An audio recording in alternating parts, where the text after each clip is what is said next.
Halo guys, kembali lagi di Devina Story. Kali ini aku akan membahas tentang korban pesawat jatuh yang pernah menghebohkan dunia karena hilang selama 10 minggu dan penumpang selamat. Tapi sebelum itu jangan lupa like dan subscribe channel Devina Story ya guys. Terima kasih.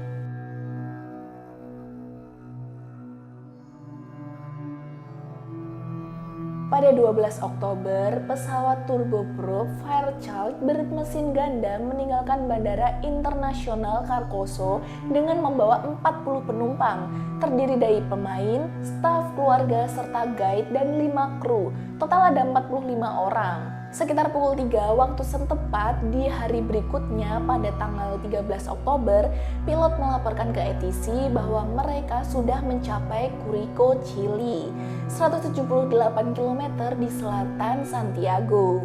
Pilot menyebut mereka sudah berhasil melewati tebing dan berada segaris lurus dengan Santiago di utara. Dengan laporan itu, ATC pun mengizinkan kru menurunkan ketinggian untuk persiapan approach.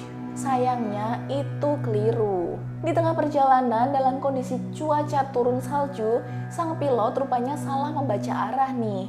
Ia mengira sudah tiba di Bandara Punduel di Curico, lalu bersiap untuk mendarat. Namun ketika pesawat sudah mulai diturunkan, yang nampak di hadapannya justru sebuah gunung besar yang diselimuti es. Yang terjadi selanjutnya sudah bisa ditebak, ya pesawat menabrak gunung tersebut. Pukul 3.30 sore waktu setempat, pesawat tak bisa dihubungi dan diyakini mengalami kecelakaan. Pencarian pun dilakukan. Dasarnya adalah lokasi terakhir yang dilaporkan pilot di sekitar Curico.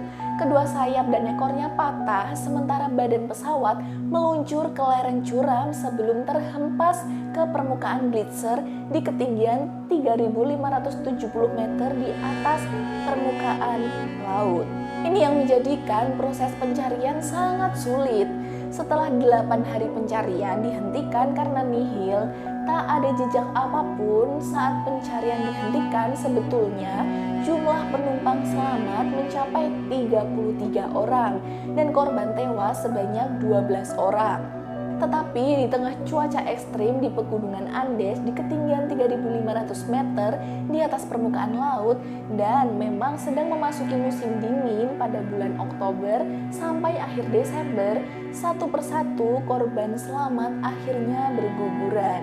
Seminggu pertama, 33 korban selamat itu bertahan hidup di sekitar lokasi kecelakaan dengan perbekalan yang ada, seperti permen, anggur, dan yang lainnya. Nah, setelah itu, ketika semua perbekalan sudah habis, barulah aksi kanibalisme oleh korban pesawat terhadap korban tewas terjadi. Korban tewas bertambah dalam insiden tersebut lantaran luka parah, menderita hipotermia, hingga tertimpa reruntuhan salju. Tersisa 16 orang lain yang masih hidup, mencoba terus bertahan. Mereka mengumpulkan busa dan kain dari bangku pesawat sebagai penghangat tubuh, serta berusaha untuk mencairkan es untuk diminum. 2 orang penumpang yang selamat, yaitu Pardo bersama Roberto, memutuskan untuk turun gunung. Berbekal radio komunikasi Fairchild FH227D yang mereka temukan di antaran serpihan pesawat.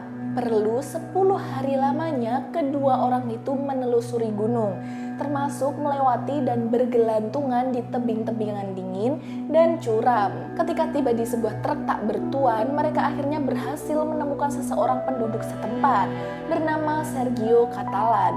Setelah mengetahui apa yang terjadi, Catalan pun segera bergegas secepatnya mencari bantuan. Pada 23 Desember 1972, setelah 72 hari bertahan hidup di belantara pegunungan beku Andes, 16 orang tersisa dari tragedi kecelakaan pesawat yang dikenang dengan nama 1972 Andes Plane Crash tersebut akhirnya berhasil diselamatkan. Kisah getir ini yang kemudian difilmkan dengan judul Alive pada tahun 1993.